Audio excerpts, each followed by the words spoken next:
Hello, I'm Chris Bailey. I'm a Blender YouTuber at C Bailey Film. Today I'm with CG Cookie bringing you this tutorial on how to unlock the animation power of Python. Now don't forget to check out cgcookie.com. You could start a free trial today and get a taste of all the amazing benefits you get by becoming a member, so check it out. Today we're going to be taking a look at Python and how to use it in Blender to unlock some really cool animation power. So if you've never touched Python before or any programming language, don't be alarmed. Let's do this together. You're going to come out the other end with a firm understanding of how to start playing around with code in Blender. Now, before we start talking about using Python, you need to know how to access the windows that allow you to manipulate Python in Blender.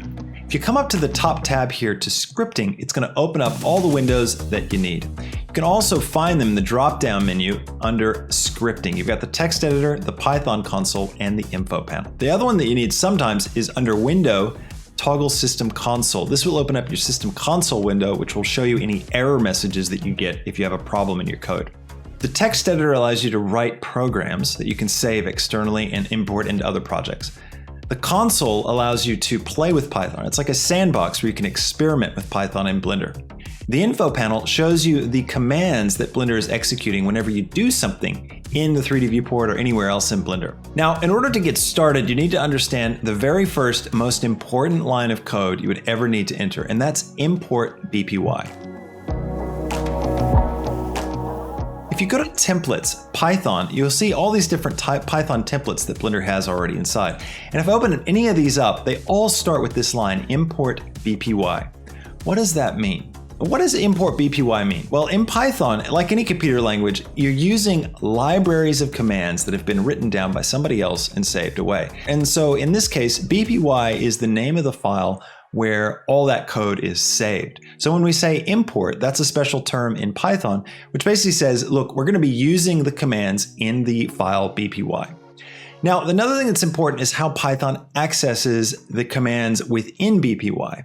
Now, let me show you by giving an example. First, we're going to create a little file over here. I'm going to click New to create a new text file. And this is where we can write a program. And I'm going to go ahead and put in that first all-important line, import BPY. This is the only bit you have to remember. If you ever forget it, you can always find it again in templates. Just open any of these up and just get that first line, import BPY. But now, what do we write from here? Well, let's have a look. So I'm going to grab my cube and I'm going to hit Shift-D to duplicate this cube. And then I'm going to hit Y to lock it on the Y-axis. And then I'm going to hit 2 to move it 2 units over. Now, when I hit return, something happens down here in the info panel. You can see we get this big block of code. Now, this big block of code is the command that Blender executed under the hood to cause that duplication move to happen. Now, let me show you how we can play with this. Now, I'm going to delete this cube and I'm going to click on this big block here in the info panel and I'm going to right click and copy. And then what I'm going to do is come to my console and I'm going to right click and I'm going to paste that bit of code in here. Now I'm going to select my cube again and then come back here and hit return. And bam, you can see it executes that code. It says finished and it did the same action that I just did. Now, if I was to paste that line of code up here in my text file that has import BPY, it's going to be able to do the same functionality. So I can delete that cube again, select it, come over here. Now, before I hit run script, the most important thing you always have to do is save your project. So I'm going to save. You never know when Blender is going to crash when you're playing with Python. So I'm going to hit play here, run the script, and bam, you can see it executes this line of code as well. So that's kind of how these three windows work together. One thing you can see is right here, it says bpy.ops.object.duplicate. It's the beginning of this command, this huge line of code. So what's going on here? Well, remember when I said BPY is the folder, the file that has all the commands. And this is one of the commands that we're executing, the duplicate command. It lives inside BPY. But there's subfolders and subdirectories inside BPY. And so in order to access them, Python has this syntax where you type a full stop or a period key. Now, if you come over to your console, we can experiment with that. So if I type BPY and I hit the full stop key, I can hit tab and it will actually show me in green all the different subdirectories that live inside BPY. So think of them like folders. BPY is the top folder. We've just opened it up and we can see now we've got app, context, data, MS, bus, and the rest. Now, we can look into any of these. So let's go BPY context. Now, as you start to type, you can hit tab and it will auto-complete. It's really, really helpful. I'm gonna hit full stop again or period and tab and bam, here's all the commands that live inside context. You can see There are a ton of commands, and this is just the tip of the iceberg. You can do anything with Python and Blender that you would normally be able to do. And so all of those commands exist in here. If you want to learn what these mean, you can Google them. You can look at the Blender Python manual and just search the forums. You'll see people experimenting with all of these commands, and you can figure out how to use them for yourself. The next concept we're going to talk about are variables.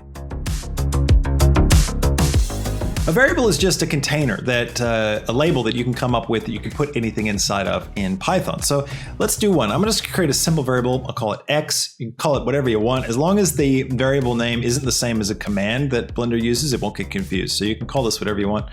And then I'll hit equals and I'll assign this the value of, I don't know, let's say 5. All right, so now X has the number 5 inside of it. And now I can use that if I want to. I can come over here to this line and let's scroll through. Right over here you can see transform value. This is the number that we entered when we moved after we duplicated the object. So I could actually get rid of that and put X. And now it's going to get to this point, it'll see X and it knows that X has a 5 inside of it. So it's going to use the number 5 here. I could also just type the number 5 here, but I'll show you why using a variable is really valuable soon. So let's go ahead and run this piece of code and see what happens. I'm going to save my project. I'll click my cube and I'll run. And there you go. It's moved it to the 5 point. I can come over here to my data tabs and you can see here it's added 5 to the position it already had, which was 2. The next powerful tool that we're going to talk about are loops. A loop is basically a line of code that tells the computer to execute a command over and over again for a certain number of times. That's the basics. So let's do that to create a row of cubes here. I'm going to delete this cube and this cube. I'm going to make another variable. I'm going to call it Y for no particular reason. I'm going to assign it the value of 1, and I'm going to create a loop called a while loop. So I'll type in the word while. It turns red because Blender recognizes it as a command.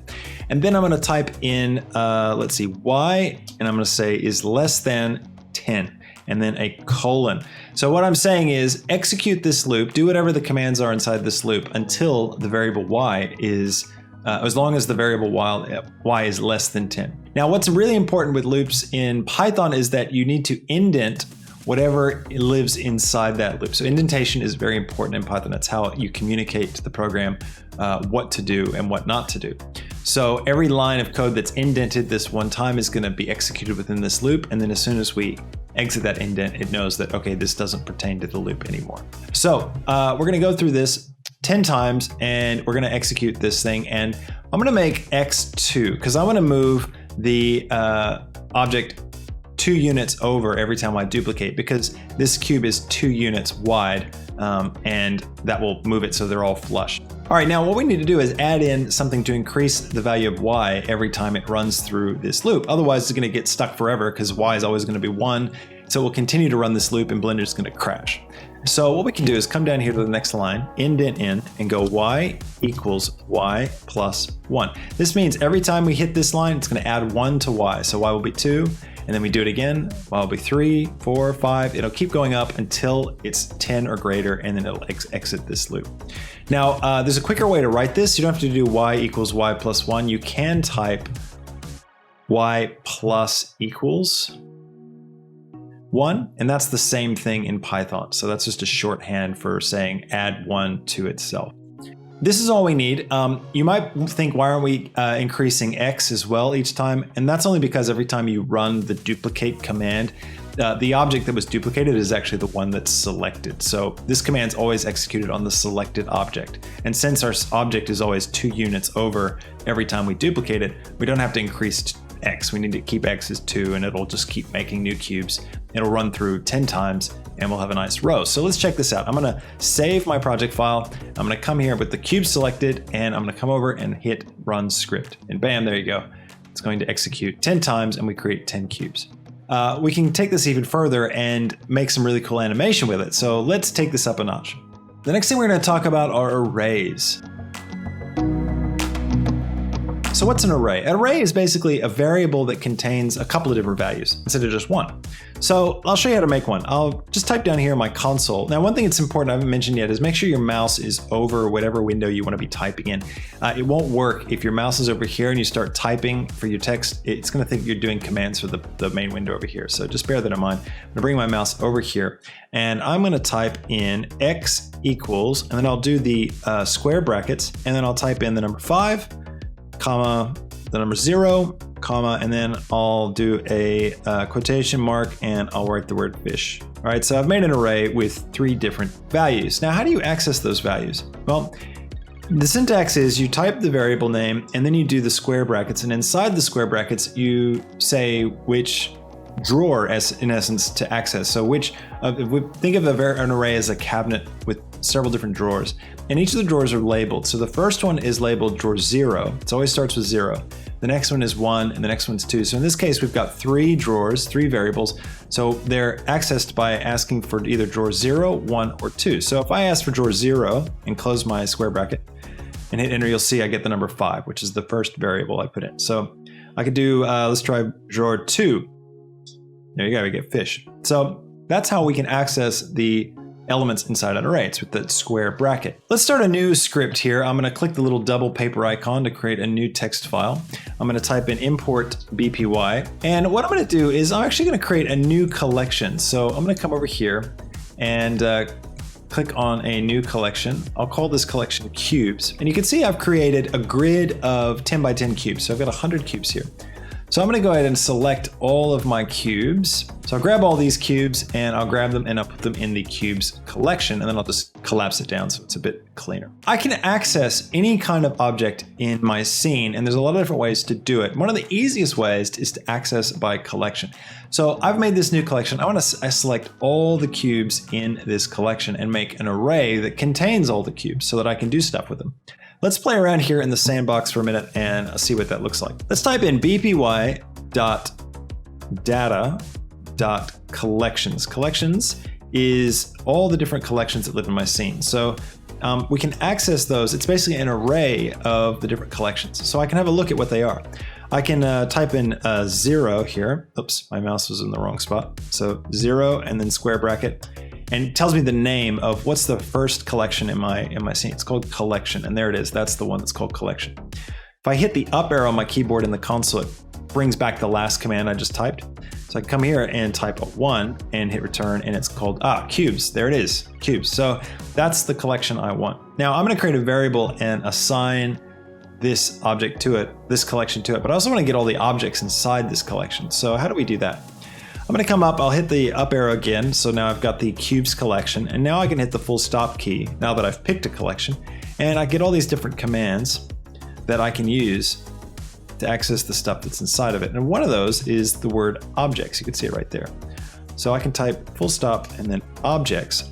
And what are all the objects in this thing? Well, we can find out. If I can hit 0, let's access the first one and hit return, you can see it's called cube. And that's actually the first object in my collection here. So you can see this is an array, and inside it is an array of objects. So I can assign a variable to this. I can go, all right, I'll just hit up to get this line up again. And then I'll go back to the beginning of it and I'll type x equals bpy.data.collections1.objects0. Now, what is x? Well, if I type x and hit return, it'll tell me it's object cube. So it's one object inside that collection. So that's how we can begin to assign objects and assign arrays of objects to variables. So let's use that in our program. We're going to assign a variable to get all these cubes. I'm going to type in cubes. It's going to be the variable name that I want to go with. And I'm going to assign it to bpy.data.collections bracket. And let's see, it was collection number 1. I can also just type the name of the collection, so I can do quotations and type cubes. That's an easier way to do it. And then I can hit dot and type in objects. Now, instead of doing the square brackets and picking one, I'm just going to do it like this so that this becomes an array with all of the objects in this collection. All right, so now that I've got an array of all the objects in the collection, what am I going to do with it? Well, I want to iterate through object by object and do something. I want to do some animation to them. So let's create another loop. This time we're going to use the for loop. The for loop is really useful. You'll probably use this one the most. So I'm going to type in for, and I'm just going to come up with a variable. I'll call it x, and I'll type the word in, and then I'll type cubes. Now let's talk about what's going on here.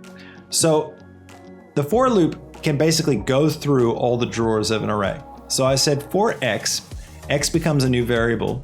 In cubes, it's going to go through every drawer. So drawer 0, then drawer 1, then drawer 2. It does it automatically, goes through all the drawers, and it takes whatever's in that drawer and it puts it in whatever variable you put first there. So in this case, it's going to take one of the cubes, the first cube in the collection, and it's going to put it inside x. So I can do stuff to that one cube.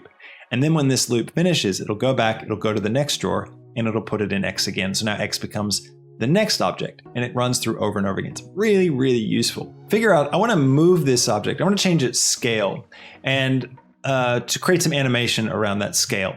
So how could I pull that off? Well, I need to figure out what's the command for changing the scale of an object. Well, I can do this in a couple ways. I can hit S on my project viewport here and just scale up and then see what is the command that pops up.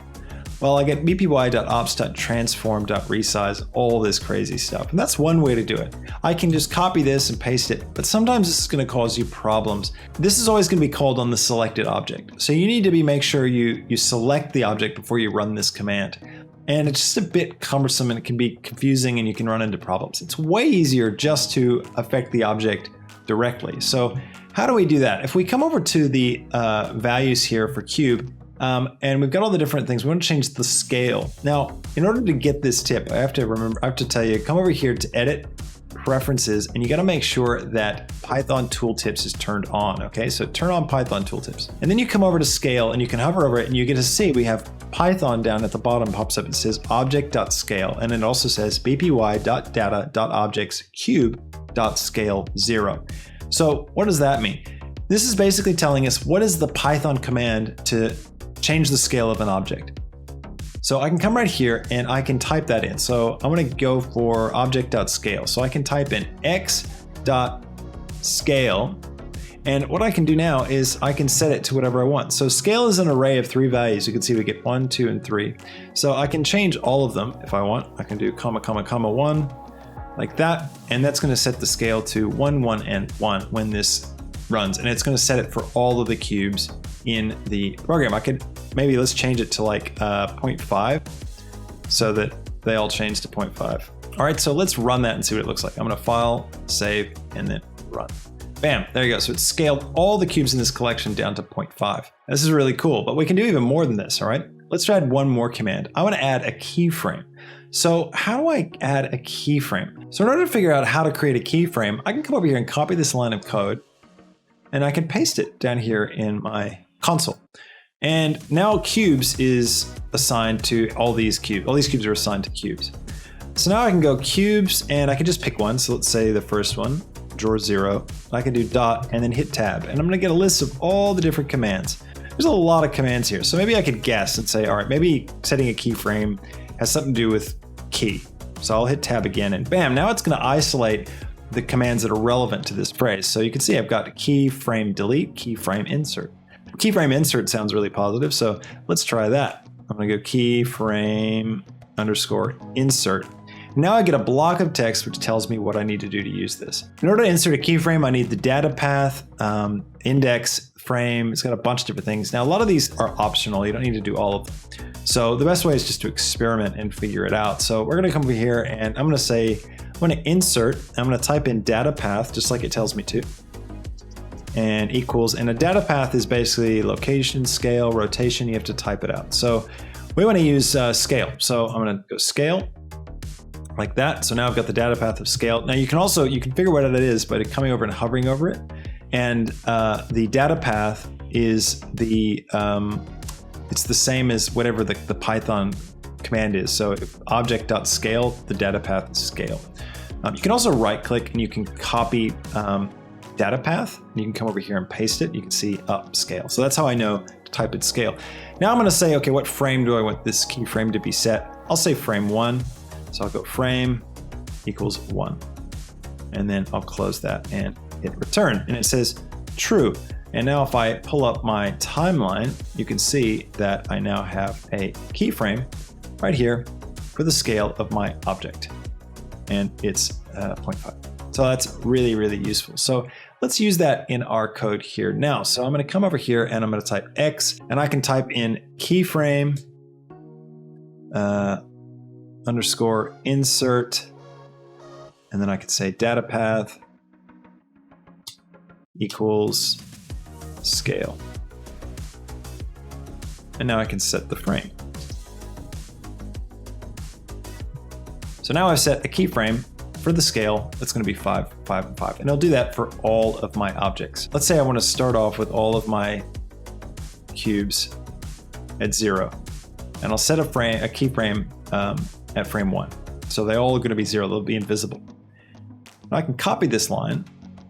And let's say now I want to set the scale to 1, 1, and then let's make it really tall on the Z. So let's go 1, 1, and 5. And now I'm going to insert this keyframe, let's say at frame, I don't know, 50, so that it has a bit of time to happen. And then let's do one more. I'll come down and paste, and then let's set the keyframe to 1, 1, and then maybe 0.5.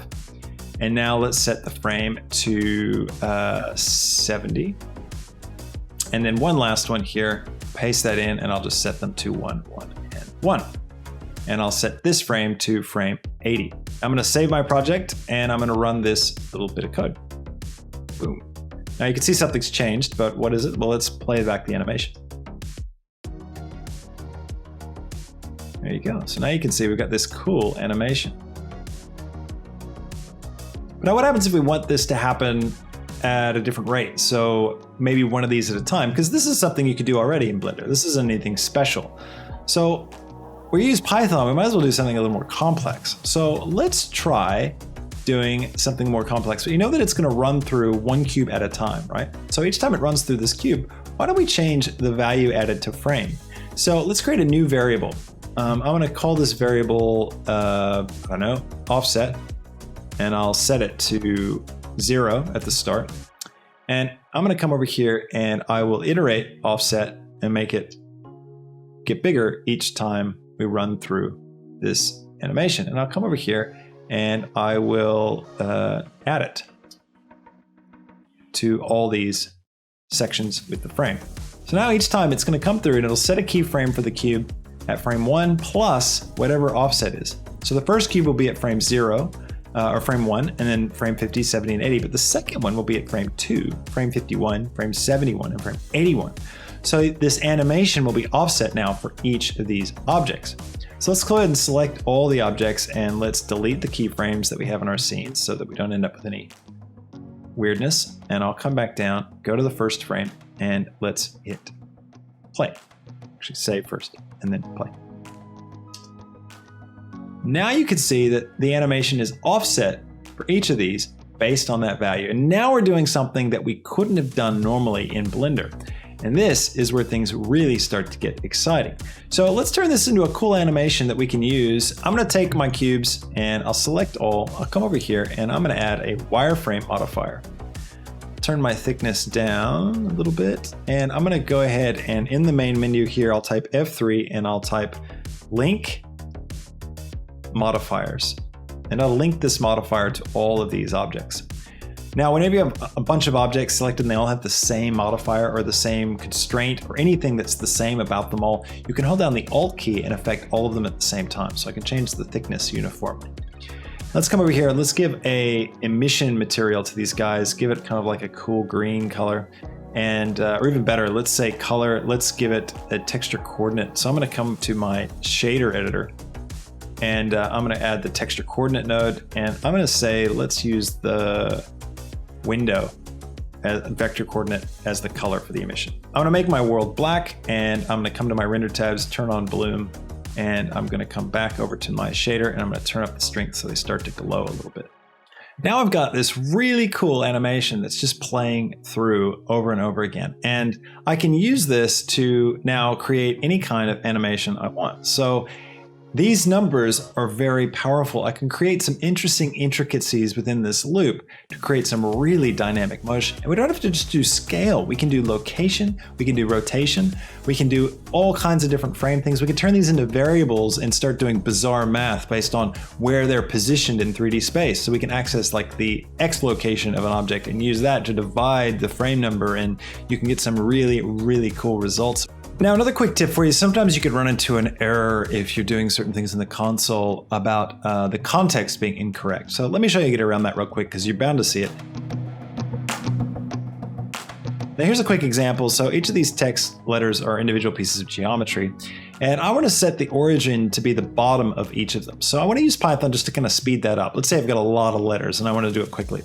So I'm just going to use Python for this. So I'm going to hit I'm going to get into the edit mode, and I'm going to select this bottom face, and I'm going to go Shift S, cursor to selected, and then I'm going to leave edit mode. I'm going to go Object, Set Origin to 3D Cursor. Bam, so that one's done. Now I want to use those commands over and over again. So I'm going to go to my info window here, and I'm just going to create a new script. I'm going to type in import BPY as always, and I'll come here and let's see, I want to let's see, snap cursor to selected. I need to exit edit mode, and then I'm going to set the origin to the median point. So I'm going to copy that, I'll paste that here, and now these are the commands I want to run. So I'm going to come in here, I'll just select these bottom faces, and now I'm going to run my code and get it to work. And boom, I do this and it stops and it says Python script failed, check message in the system console. So this is where you would need to bring up the system console. So here on my system console, you can see that I get this error here which says failed context is incorrect. Now, what is that about? Blender is really, really important to think about the context of every action. So these actions right here are taking place in the context of the 3D viewport. So the error is being called here by the view3d.snapCursorToSelected. You can see view 3D, it's an operation that lives within view 3D. And this is the 3D view. And when I'm running my script, I'm not in the 3D view, I'm in the text editor view. That's why it's causing this error. It can't snap the cursor to selected in the text editor. That just doesn't work over there.